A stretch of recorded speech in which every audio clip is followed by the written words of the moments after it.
Hello, my name is Elizabeth Holcomb, and this is my submission for the video recording of Module 2, my commentary on engaging vocabulary instruction in a middle school classroom.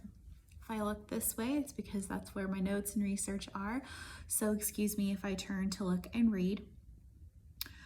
I did find this video to be incredibly informative, and I enjoyed watching and researching the different learning theories that were utilized in this particular class. The learning standard that I came up with, the learning objective that I came up with was the student will be able to define the vocabulary word resiliency using context, the close reading of a small portion of text, and collaborative discussion. I was asked to find a musical learning standard that aligned the closest with this class, this learning objective, and I chose understand the interactive elements to respond to music and music performances. My content area is K through 12 music. I found this in the 8th grade learning standards in the state of North Carolina. It says, evaluate performances, compositions, and musical ideas using a specified set of criteria, such as tone quality, intonation, blend balance, technique, musical effects, interpretation, and diction. So the students in this classroom are asked to use context and close reading of a specific text to create their own definition of the word resiliency. As a music teacher, I am also asked to teach students how to interpret, evaluate, and make observations on specific pieces of music. That is why I chose this specific standard. It is something that I am asked to do for my middle school students, as musical literacy is just as important in my mind and in my heart as ELA literacy. So the learning theories that I believe were used the most in this lesson would be constructivism and social constructivism. The teacher takes the students and gives them the opportunity to work in a think, pair, share environment. The students are working in pairs that are strategically chosen, the teachers shared. These students are paired together according to their strengths and weaknesses. This is in reference, I believe, to Vygotsky's zone of proximal development, where we as humans tend to strive to the level of our peers.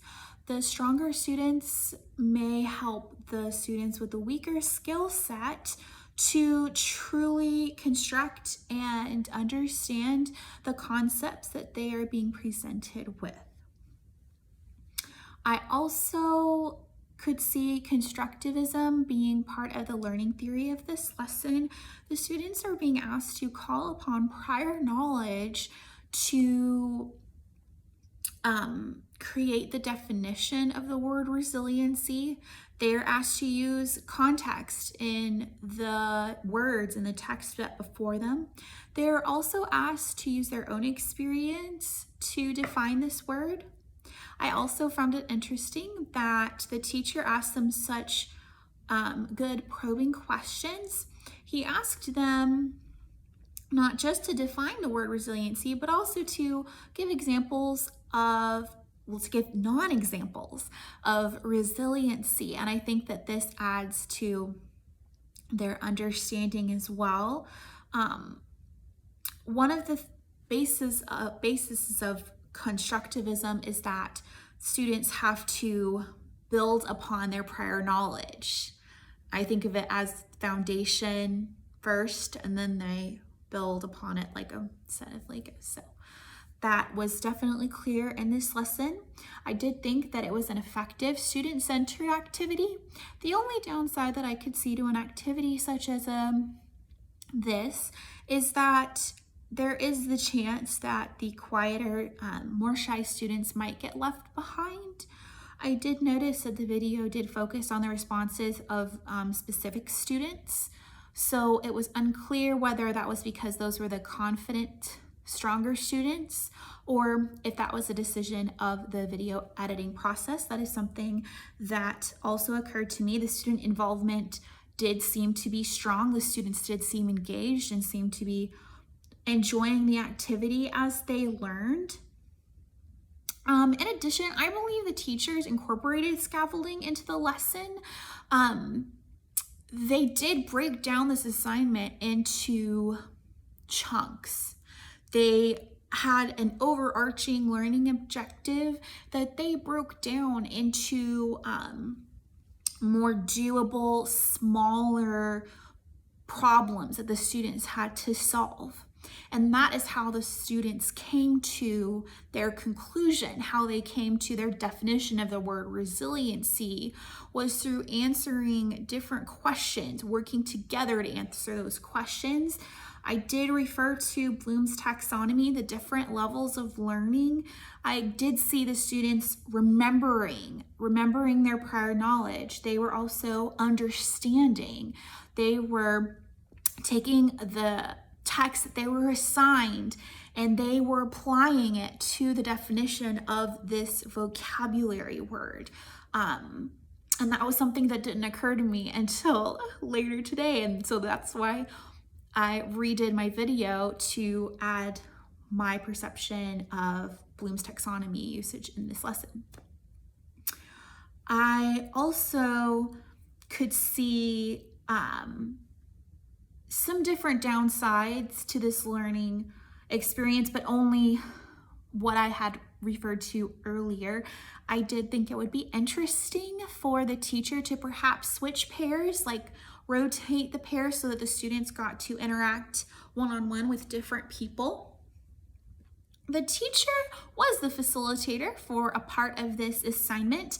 I do think, as I mentioned earlier, that they ask very probing questions, thought-provoking questions, but they did step back and they allowed the students to facilitate their own discussions.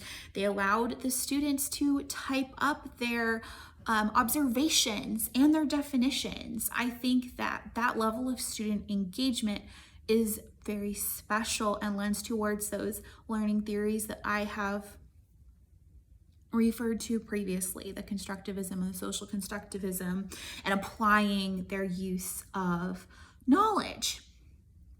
As a music teacher, I do think that this is a lesson I could definitely apply to my own classroom. I definitely do think of how can I make a music classroom a student-centered classroom. I immediately thought of centers for my elementary students. For example, in a rhythm lesson where they're learning ta and tt, or quarter notes and beamed eighth notes, that I could create centers or stations where the students get to use unpitched instruments to play their own rhythms. They could have another station with rhythmic flashcards where they could create their own 4-beat patterns. They could also have different stations with games. Some of my research has shown that children do learn well through playing games. This way the students could facilitate their own understanding through social interaction, as I did in this video, and the students would also be able to call upon their prior knowledge to construct their understanding. This reminded me of the assignment that I just completed for Foundations of Education. We were asked to make 2 stations of social constructivism and cognitive constructivism. So it definitely connected with this assignment from content pedagogy. I think that as a music teacher, these are all theories that are directly applicable to my classroom. I truly did enjoy watching this video and researching all of the theories and philosophies behind how they teach their students.